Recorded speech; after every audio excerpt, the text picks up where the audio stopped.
This is Kenya's biggest conversation, the Situation Room. Thank you very much for tuning in this lovely Tuesday morning. CT Muga is not in today. He has taken some time off to re-energize, but he'll be back, God willing, next week. In the room is Eric Latif and Nduoko. We are joined by somebody else whom I'm going to introduce shortly. Today's proverb is a Maasai proverb. Again, now that CT is away, we are doing Maasai proverbs this week. A proverb does not translate itself. A proverb does not translate itself. Okay? Simple, straightforward. If you want a translation, then you don't get it. Then that's it. Welcome to our audience who are now joining us on KTN Home for the next 1 hour. We are also live streaming the show on SpiceFM KE, YouTube, Facebook, Twitter, and our website, www.spicefm.co.ke, as well as being live across the country on SpiceFM. Roselyne Obala is our guest the next hour. Roselyne is the group political editor at the Standard Group. Roselyne, karibu sana mheshimiwa.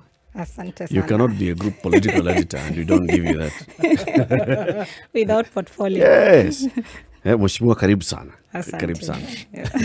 The conversation we want to have this morning is a conversation that basically we have been having this conversation on this show and people have been calling in and asking the same question. So we want to ask that question. Does the media in Kenya have its finger on the pulse of the nation? And this is, with everything that's happening in the country, do we know what actually is raising the heartbeat of the country? Or are we participating in using something else to raise the heartbeat of the country? And this is basically because of the kind of political headlines that we see. The headline today in The Standard: Tuju puts Ruto on KRA's radar. Jubilee Party challenges the DP to publicly declare his taxes following his admission that he owns 70% of the properties listed by the Interior CS, as well as 200,000 chickens, giving him an income of 1.5 million every day through the sale of eggs. There was a long statement that was issued by Raphael Tuju yesterday, and part of that is quoted here: "May it please Dr. Ruto to show young people the skills to acquire such property in such a short time. He should also teach us the clueless adults." The other headline: Jubilee or UDA, Waiguru's options. A cautious Kirinyaga governor weighs options days after accusing the government of intimidation through arrests and summonses by state agencies like the EACC. That is on page 8. The Tuju story is on page 6. Now, if you look at that headline, it's basically the story on page 6 is talking about what Jubilee Secretary General Raphael Tuju was saying yesterday after what they called their meeting. And the statement was basically just to come out and bash the Deputy President over the statement that was issued in Parliament by the Cabinet Secretary for the Interior, who was saying where security detail is spread to guard the Deputy President and his interests. And then Tuju picks it up and comes and says, yeah. In fact, now that the DP was saying that he only owns 70%, there are some things that we did not even know about. Can you tell us how he acquired this wealth? The last time we knew, he publicly told us he has only he's worth 100 million shillings. Now it appears he's worth billions of shillings in such a short time. He should tell us the source of this wealth and how he made his money while at the same time pursuing a PhD in university and running the country, blah, blah, blah, blah, blah. That is there. Ndu, why is that story with that very sad picture? The story with the very sad picture, was it in page, it was page 12. Page 12 of the Standard this morning. Pain of endless cycle of killings in Laikipia as elections near. And it says, the intro to this story: in just 1 month, 12 people, including 2 police officers, have been killed by suspected bandits in Laikipia West and North constituencies. Hundreds of residents have fled their homes and they are now camping in various parts of the constituencies, considered to be relatively safe. Police deployment is also ongoing. And then it tells us that the president yesterday chaired the National Security Council, where they decided that they were going to roll out a security operation in this area, declared this area a security zone, and also imposed a curfew of 6 p.m. to 6 a.m. So, in your opinion, Mheshimiwa Roselyne Obala, does the media have the pulse of the nation? Eric, if you ask me, yes. Yeah, because from where I sit, politics cuts across, and everything we discuss is about politics when it comes to economy, when it comes to health, when it comes to sports. We must have the political goodwill for it to thrive. Now, if you look at not only the Standard, but if you look at all the dailies, you'll find that the front page is about politics. Yep. And we are heading to the general elections. And politics is about interest and bringing people out and calling them. You have just said that Tuju waited for the Interior Cabinet Secretary to use the opportunity in Parliament to just do a lifestyle audit of the Deputy President and ask him now to account for that. The question is, when you assume an office, according to Chapter 6, the Leadership and Integrity Act, it says you must declare your wealth. And the institutions that are entrusted with this work are supposed to be able to do a yearly audit to explain to Kenyans that when I came on board, I was worth 100 million. Within a year, I'm worth 2 billion. So you need to tell Kenyans where you acquired this. But if you look at what is happening now, and I think we've been having this conversation over and over again, that why is it that our state officers, within a very short time when they join government, they're able to amass so much wealth. And we've also seen some governors finding themselves in problems because they cannot explain their wealth. So by Tuju challenging the deputy president to come out and tell us what he's paying KRA, I think for Kenyans is a very important information. Because when he declares the interest that he pays to KRA, then we are able to accumulate all what he has accumulated within this time. Then we can actually ask that within the 9 years that you have been the deputy president, how did you acquire this wealth? So as much as it is politics, we need to put our leaders on the spot. Sure. Yes. If it is possible to apply a measure, then which is more important? Which then should grab national attention? When we have people being butchered and chased out of their homes in Laikipia, Western North, when we have people in 12 counties in dire need out of 23 counties that are suffering from, famine at this moment, lack of food, starvation, on the brink of starvation, is this applied with some kind of measure to say, all right, which is the juicier story or which is the more important one that we must cover? Okay, if from where I sit as an editor making a decision, remember the role of the media is to inform, entertain, and educate. Now, at the same time, the media is in business. And here is a case where you need to also learn your audience and get to know what exactly do your audience want. Because you remember when we started with the issue of COVID last year in March, we were having the COVID stories every single day. And you find that at some particular time, it was fatigue to the public, to the extent that they were no longer interested in those stories because it was like repeatedly the same stories. Now that comes again with the issue of the bandits in Laikipia. This is not the first time we are talking about insecurity in parts of the country. And we have called out the leadership. We have said the number of people who are affected, people who are displaced, and it's like it's a song every single day. So if you are in a position to decide which is the best story to go with as a front page and which is the best story to have it, but not as the main story, then now that is how to juggle the two. Because remember, you are in business, at the same time you're also informing the public. Now, the incident here is in Laikipia. But remember, the leadership when they took oath of office was to protect properties and lives. But here is a case where we are going for what they have acquired as opposed to declaring what they have done to protect Kenyans. So you look at the two and you ask yourself, if today we had an headline of the killings in Laikipia West and Laikipia East and North, then how many people will resonate with that story? If it is a publication for Central Kenya and the other regions, yes, it will resonate with them because they are the people consuming it. But what about a reader in Nairobi? Will they resonate with that? Unless they are having relatives in Laikipia. So you look at that and you look at what exactly will we appeal to the public, because you're balancing business and you're also balancing informing the public and doing the work of the media, which is a public good. Right. So Yes. are you saying that the pulse that the media has on the nation is understanding that when it comes to political rhetoric, we have no fatigue? It's entertaining enough that you can have a headline every single day for 365 days and there'll be no fatigue. When it comes to matters of life and death, it's COVID, it's spreading, more people are dying. We are having shortages of mortuary space. We are having shortages of bed space in Nairobi. If those stories were forming the headline, people would get fatigued. Is that what you're saying? History has it, and this is Kenyan politics. We do elections today, and tomorrow we start politics. Okay. And we will do it until the next election.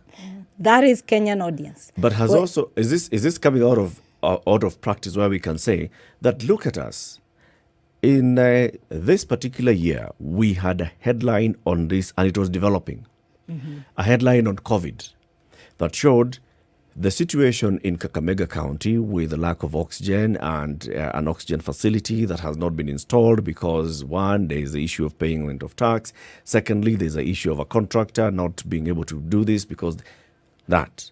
There's the issue of oxygen availability in the country. There's the issue of bed availability. There's the issue of the number of people who are now getting COVID and they're not being diagnosed with COVID. And, people are just getting pneumonia and such. All those we can say, during this time, when we had these headlines, this is the kind of traction that we saw our paper getting. And during this time, just look at what John is projecting on the screen. And John, you can actually just put this on the screen for everybody to see. 7 days of September. Dr. D.P. Ruto's 10 days test as Matiang'i goes to Parliament. Second, the next day, Matiang'i exposes DP, property and security. Third day, big boost for Raila's bid to woo Mount Kenya. 4th of September, what Matiang'i did not tell you on VIP security. 5th of September, blind spots that Raila must avoid. 6th, a split cabinet like no other. Today, Tuju puts Ruto on KRA's radar. Is this for entertainment's sake, or is it that this is what the people actually want? It's not for entertainment. I think it's for information, because when I started, I said that we are in a political mood currently and we are heading to the elections. And just like you have said that we have also done stories on COVID and oxygen, and we have done special stories on that. Yeah. I think it was a Standard that did the first story on gasping for air. Yeah. And we did it and we sustained it as a special project. Yes. But if you look at the traction that it got and the politics that people read, then you find that as much as we come with in-depth stories and special stories on specific topics, the traction is still on politics. Right. And this is just how our audience have resonated with the media reports that come out. So you find that on every single day, as much as even today we will say we are not having politics on the front page and we'll have a different story, you'll find that political story that's tucked somewhere inside the paper will be having more traction as opposed to the story that you have highlighted on the front line. So, Yeah. is then media reports resonating or mirroring, rather, what the general population of Kenyans want to hear, or where their minds are heavily invested? That politics then takes the first position over anything else.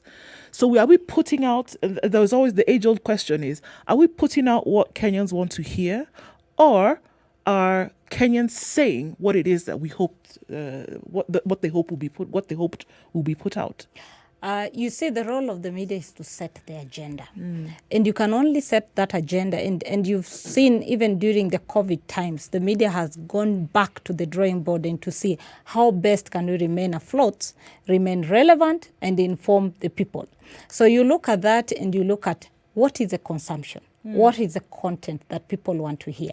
As much as, I'll give you an example, the government does reviews on COVID protocols. And one of them is that the government has banned public gathering and political rallies. What are we seeing? We are still seeing people coming out and attending public events and all that.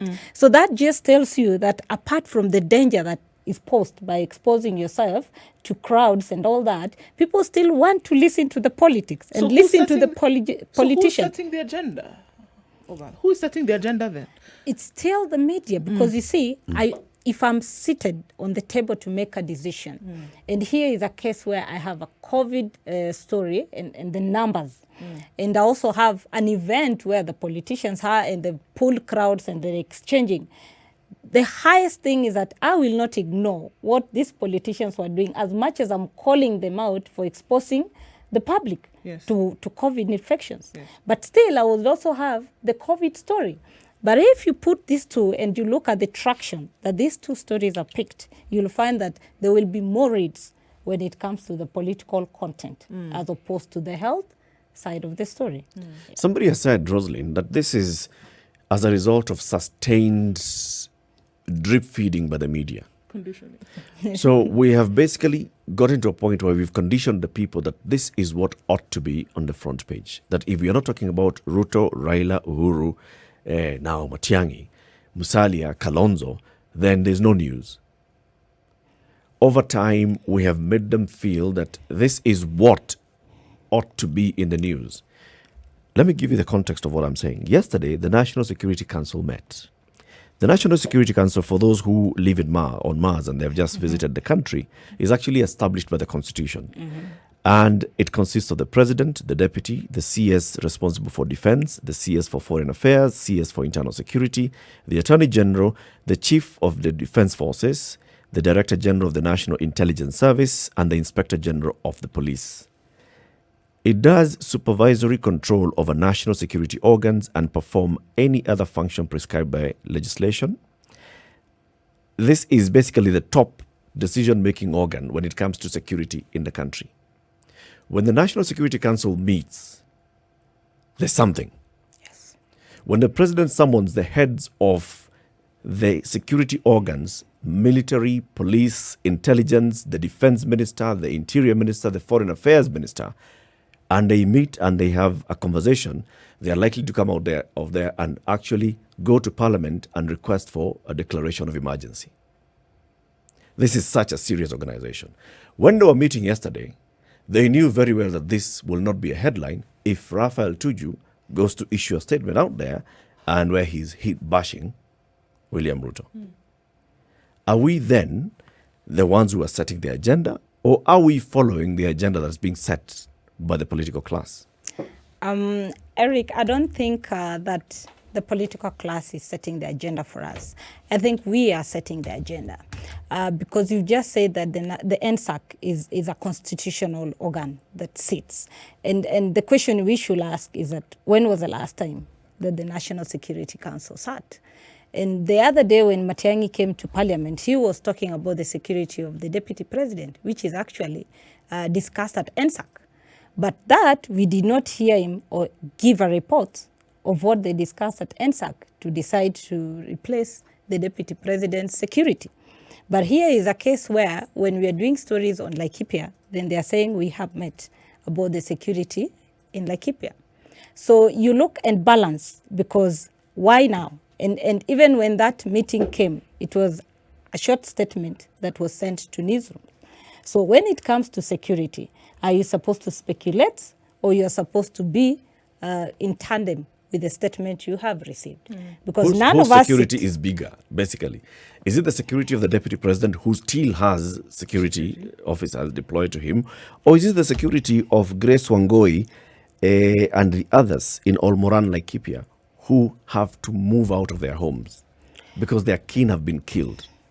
Eric, we have been consistent on this story. I don't think the media has just covered it today, because yesterday we had the NSAC meeting. I think we even sent a team down to Laikipia to cover the incidences in Laikipia. So this is not the first time that we are actually covering. It's only that now it's coming out because it was discussed in the NSAC. And I think it has been discussed because of the sustained coverage by the media indicating what has been happening there. So it's not like we woke up today and we said, okay, now that the president and the deputy president and the top security bosses are meeting, then now it's a big story. It is a story that we have sustained. Only that the prominence that it has gotten as opposed to the political content that we've been carrying, then now maybe put somebody to ask, has the media been ignoring what has been happening, or the media has not been giving enough prominence as we have been giving to political stories? Actually, that is the conversation. That the more prominence is given to political rhetoric than to a story such as this one. That yes, the story has been covered. It gets a full page coverage in the Standard, for example, today, page 12. It gets page 7 on The Nation. But the headline is Tuju's statement.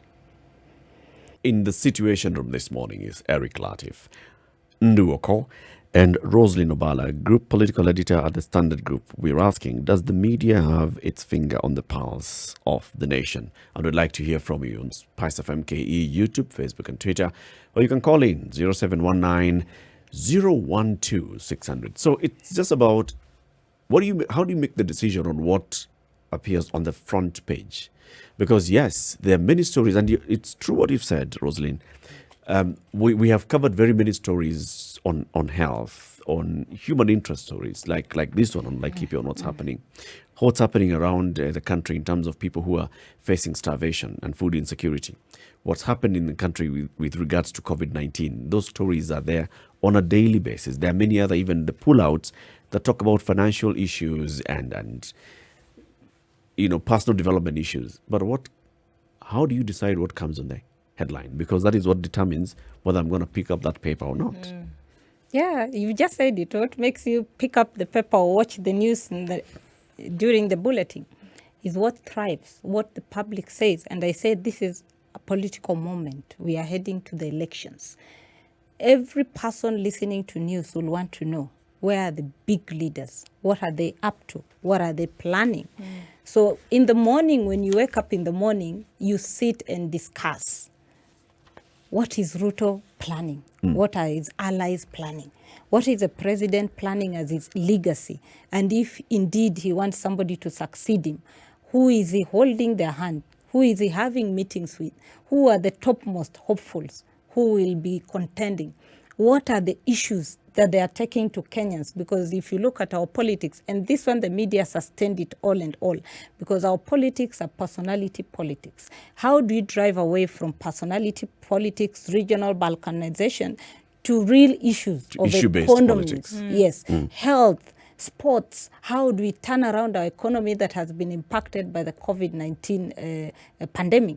Now, these are the issues that if you look at the media, we are talking about. Now, if you look at that story about Tuju, and it's about KRA, it boils down to chapter 6. Leadership and integrity. How do we hold our leaders to account? Because every time we talk about our leaders, you hear they've been taken to court about corruption. We are talking about unexplained wealth. But when we go to the elections, these are the people we rally behind. So is it not the work of the media to call out? If Tuju says it, the next step now is let's call KRA. Maybe now that will be the follow-up story. Right. If the DP has been filing returns, for how much? So what is his wealth worth? Then now we can ask the other institutions like EACC that they file their wealth declaration, that how much did the DP have? So that when he's coming on board, we know this is it. But that doesn't always happen. It's just political rhetoric. Because now it is an interest to one side of the political divide, we are calling the other side. Tomorrow, the other side will also call something else, and that is how the media goes. And so we end up getting caught up in their own dance. Yes. Because it was C.S. Matiang'i expose. William Ruto comes back and rebuffs and says, in fact, you guys have not even captured everything. In fact, you can add the chicken. You can add my Safaricom shares. You can add this and the other. Yesterday, it's Tuju. You should then go therefore and explain. Now we are waiting for somebody else. All those things that you've said, can they not be in one story? Can they not be there? If we really want to set the agenda and say, chapter 6 on leadership and integrity, Ruto, did he actually declare that he's worth 100 million shillings 6 years ago? Is he worth this much today? If he claims he's worth this much today, is it true? So if Tuju is asking whether he's been filing returns, do we know whether he's been filing returns? Are we likely to actually see a follow-up of that story? And, from experience, we don't. We don't end up seeing KRA. We don't end up seeing KRA being quoted here, or even somebody saying that we went to KRA and we found out that, yes, this particular company, Ruto's farm, is registered under William Ramoy Ruto and Rachel Ruto, or it's under a certain company, and this company files returns, or it does not file returns. Eric, you're in Kenya. Yes. Most of the time, you find the politicians, even today, I will tell you, I own 10 companies. And when you go to the registrar of companies, you'll find that maybe none has my name.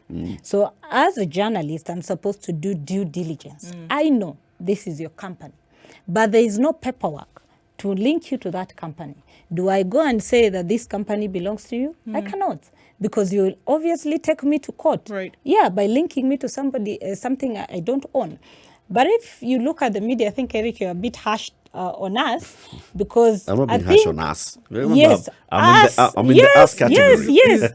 Because I think media has done a lot. Look at when Matiang'i came to Parliament and he dished out the list of the 257 officers deployed to the Deputy President. I think the Standard did the next step of even getting the report by IPOA to just break down on how many officers are assigned to the VIPs. And remember, Matiang'i talked about 4,000. The report talks about 11,000. Are we not doing our due diligence to actually counterman what these politicians are saying? And that is our duty. When the issue of the Arun came up, the Turkish guy, I think it was only the Standard that went ahead and even tried to look at the identity of who this Turkish person was based on international media coverage. And we realized that we had two different people. One was a young person, the other one was an old person. So it was up to the government to tell us who exactly were we talking to. So yes, there is a politics aspect of it, but remember, we owe it to our readers, we owe it to our listeners to actually debunk what the politicians say. So if today we've gone with Tuchu's story, I think the next follow-up will be now to counterman what he had said. He talked about the deputy president's daughter being the deputy ambassador in Italy. Now we owe it to the readers to follow that and see were they involved with the company in Aror Kimwarer and the Italians. So that yes, we are flying statements, but can we counterman those statements? Right. Yeah. Roselyne, you mentioned that, that we're essentially giving the people what they want to hear, giving the people what they are most interested in, that if they were asleep and they woke up and they picked it up, politics would be the first thing that they wanted to see. At the same time, we hear every day, that people are saying, well, why can't we focus on this? Why are we not looking at this particular issue? So is it that, again, that audiences have been conditioned to think that it's actually politics that they're interested in?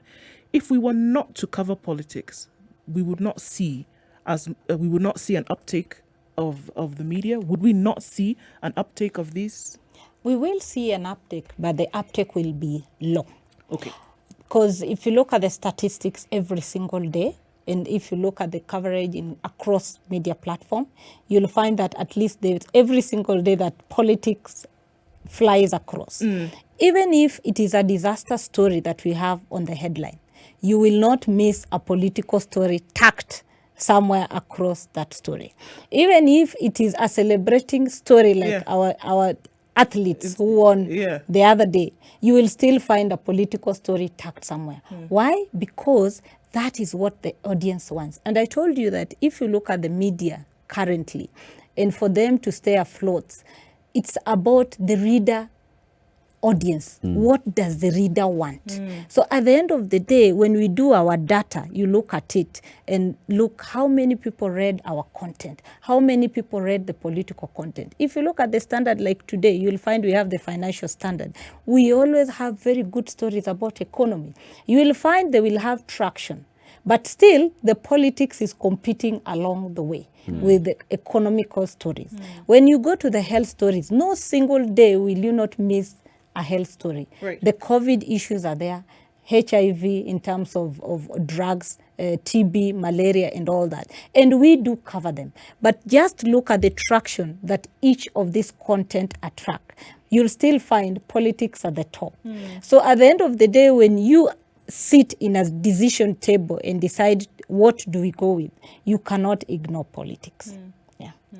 We've also been accused of not giving in-depth analysis or even investigations. So if you look at the investigative stories that have been published, say in the last 10 years, either in the papers, on radio, on TV, they've got their own traction. True? Yes. When is the current MP, Mohammed Ali, was here working in KTN and he was doing the Paruanja, Lami Hadarati stories, people still remember and talk about those stories, the investigative side of stories. How much emphasis is given on investigations, on going deeper and in-depth, and, for example, establishing, okay, so this is what Matiang'i has told us, and William Ruto denies owning any piece of land under ADC in Mutara, Laikipia County.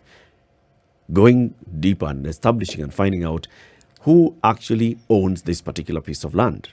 If the Standard had written this story, and they did in 2017, the Standard had actually published a story in 2017 saying there's a piece of land in Laikipia County that has a security base inside, is fully guarded by armed police officers, and people in the neighborhood say it belongs to some senior government official, and then the senior most security official in the country comes to Parliament and says this piece of land belongs to William Ruto.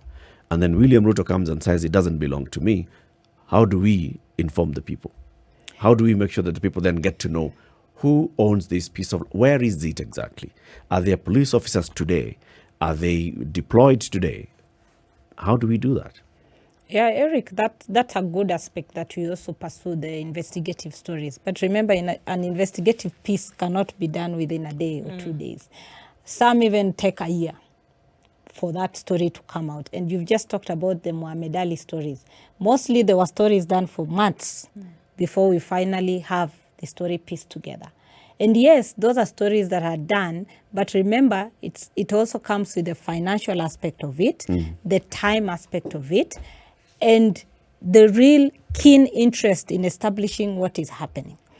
I can't say that currently, as we are talking, there are no reporters that are working on this story. But yes, if they're working on it, it is not a story that we will see today or tomorrow or in a month's time. But it's a story that the reporter must take their time, dig in, put all the pieces together, so that when we run the story, if the deputy president says, I don't own this piece of land, we are actually having voices or documents to back our story and say, as much as the Interior Cabinet Secretary spoke in Parliament, which is privileged, and he could drop any statement there, we have actually done our due diligence and found that indeed what he said was a truth. Or indeed we've done our due diligence and we found that, yes, as much as people are saying this land belongs to the deputy president, it doesn't belong to the deputy president. But that is something that cannot be done in a day or a week. Let's go to the phone lines. We'd like to hear from you, 0719-012-600. Also, you can post your comments on social media, SpiceFM KE on Twitter, Facebook, and Instagram. Does the media have the finger on the pulse of the nation? Are we reporting what really matters to the people, or are we reporting what we think matters to the people? Look at the headlines that John is projecting. The headlines in the Standard in the last month. This is the month of August. Ruto Raila. Eyes on hardliners. Decisive moment for Oka. Uhuru calls for another Raila Oka. Uhuru talks make or break for BBI.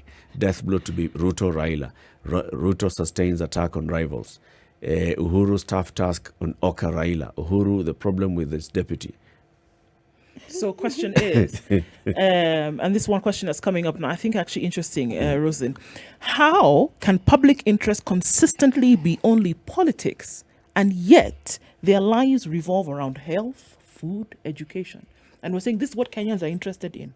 However, on a daily basis, you hear Kenyans crying, the economy is suffering, we can't buy, there's not enough filling for our shilling. We're not able to get... Their lives revolve around all these other issues: security, safety, education, health, food. But we're saying that the interest lies squarely in politics. How do we see that balance? We just said, when I started, I just said that politics cuts across. Even when you talk about health, if there is no good political will, we'll just be talking about health every day and nothing is resolved. If we talk about the economy, and yes, even the president has talked about it, that during the COVID time, we're not able to collect enough revenue. You remember even the revenue streams had shrunk. The counties were not getting their funds. But at the end of the day, it was still politics. You remember even the releasing of the tranches, the monthly tranches from Treasury.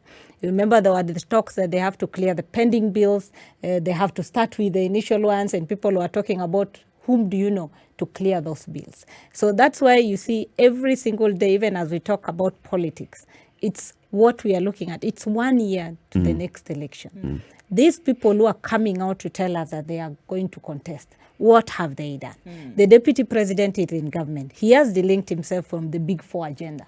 And he's saying that in my government, I'll do 1, 2, 3, Right. which I'm not doing. We have Raila, who is the opposition leader, who had a handshake at his in government. During this time, what has he done? So when we talk about that, it's the politics, the trade-in that we are now seeing. You see now this person was so bad, today is an angel. The other one was an angel, now today is a devil. So you see, we are balancing with this, because at the end of the day, what the meetings, the behind-the-scene deliberations, what are they aiming at? Yeah. All those things that you've said, Roselyne, those ones. Yes. True, 100%. However, that's not the coverage that they get. The coverage they're getting is this one insulting the other one. Huyu ni mganga, hapana mimi sio mganga. That is the coverage that they're getting. Not, were you in government in 2017? Were you in government in 2018? Are you living in a government house today as a deputy president and claiming that you're not the deputy president of this country? And that you're not part of government. And not part of government. That's not what we're reading in the papers. Let's go to the phone line. Ed in Nanyuki, good morning. Good morning, guys. How you doing? Very well. A very interesting conversation. Mheshimiwa.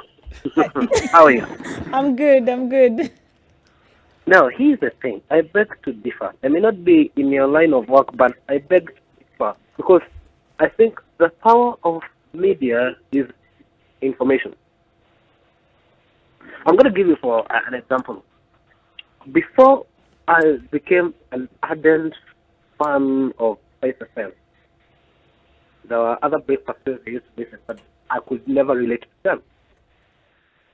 But then a regular TSG SpiceFM comes, and I got stuck to it. Why? Because there was information that really affects the country that we air them. And I think when you put so much airplay into politics, you may think that is what people want, but people are tired of politics themselves. I'm going to give you an example. When there was BBI, there was a BBI heat, there was a BBI temperature. Actually, for the first time, BBI iliangushwa, guys, the public breathed a sigh of relief.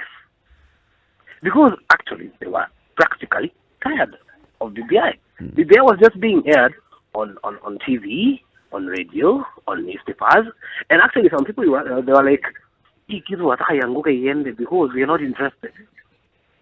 They were just being given airplay. Look at this. Currently, I'm going to tell you this. Remember, there was a time we had a drive. Actually, celebrities were having concerts to feed people in those upper regions of the country. I remember there were trucks which were being flagged off at Uhuru Park, and it was from people fundraising. Why did they fundraise? Because it was aired in the media, and people are saying that clearly people are getting hungry. Thank you, Ed. But if you divert, Ed, thank you. Let's hear from other callers as well. Karanja in Naivasha, good morning. Good morning, Eric and Du, and the Mheshimiwa there. It caught you. He's a member of parliament or he's a senator? Without portfolio. Is an editor here. He's an editor. She is a group political editor at the Standard Group.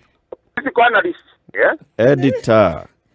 Editor, thank you very much. I asked my friend. Now, let me put a task to the editor there. I want to work on the sentiment given by the editor there because everybody who is now standing up to become the president had been ministers in the previous government.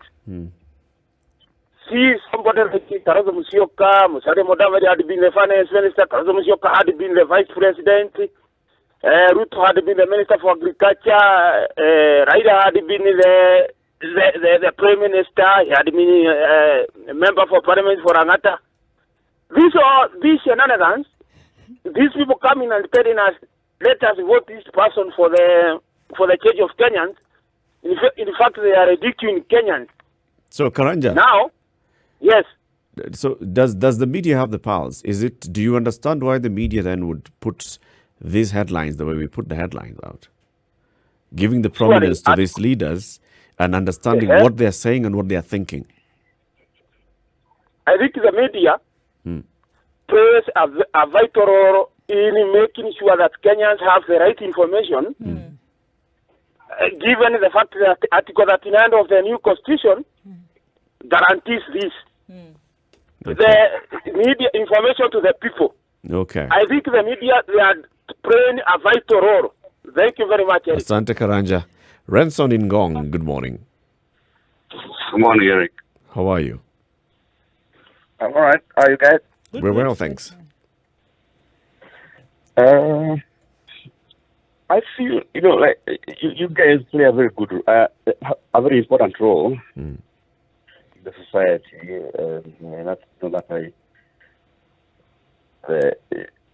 You're protected, even in the Constitution. But it's something I wanted to point out. That day I was having a conversation with the 92 one, and I asked him, "Do you know Kenneth Matiba?" He said no. I asked him, "Do you know Martin?" He said no. I asked him, "Do you know Paul Monte?" He said no. So I wanted to say, you guys can see the important job by educating and letting people know who are these people who are all over this place telling us what they want to do for the country. Who are they? Yes, where were they? What were they doing? But the majority of voters in Kenya currently don't know who Ruto was in 1992. They don't know where he was in 2007. You ask them whether they know about post-election violence, they don't know what that is. So anyway, I think you guys, of course, you can lift your standard, especially when I listen to the vernacular stations. Every time I listen to them, I get in their mind. Hello, Renson. I think we've lost him. Professor Abagi in Nairobi, good morning. Morning. How are you, sir? Fine, thank you. Yes. Does the media have the pulse of, have its finger on the pulse of the nation? Thank you, sir. I think, but personally, I'm a researcher and I've been in this country for a long time. Yeah, morning. And the only thing I would say is that I think the media Prof, has lost please switch off your radio in the background. Okay. It's creating a confusion. I think the media has lost it in the sense that we are too much in description of things which really don't inform the reader or the listener or whoever is really interested in finding out who is who in politics. Even what is being discussed there and the Mheshimiwa is talking about, the media is supposed to inform. The media is supposed to educate. The media is supposed to really marshal the masses to understand things. Now, if you look at how the media has been reporting things in the last, let's say, 6 months, it is based on individuals. But that individual thing is a description of who is calling who is connecting with who who is saying who is losing, who is gaining. Really, the media should be telling us, especially now when we are having only probably less than a year to election. They should be telling us who are these candidates, what were they in the last 5 years, what did they do in the last 10 years, so that people understand. For example, I know yesterday's demagogues are today's angels.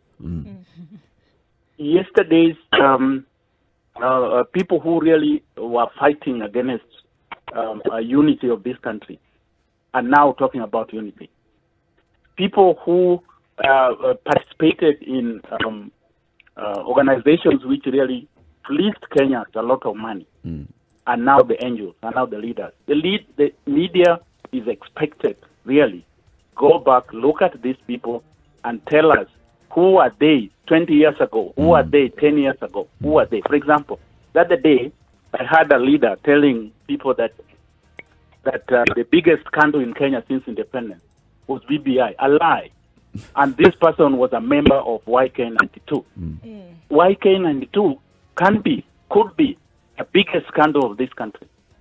But we are just describing things, and that description ends up being very superficial. The headline ban X, Y, Z has done that. But if you go inside, there's nothing. The media needs to really raise their standards of analysis and also causality of things. Not just describing superficially, even if you describe, but I need to understand. Candidate X, who is this candidate? That's candidate true. Thank Y, you very much, Professor. This coalition? Thank you very much, Professor Abagi.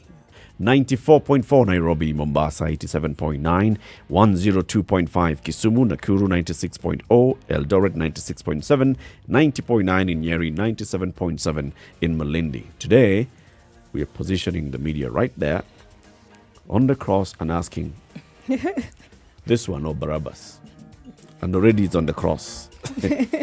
Keep it right here. This is the Situation Room, the only way to start your day.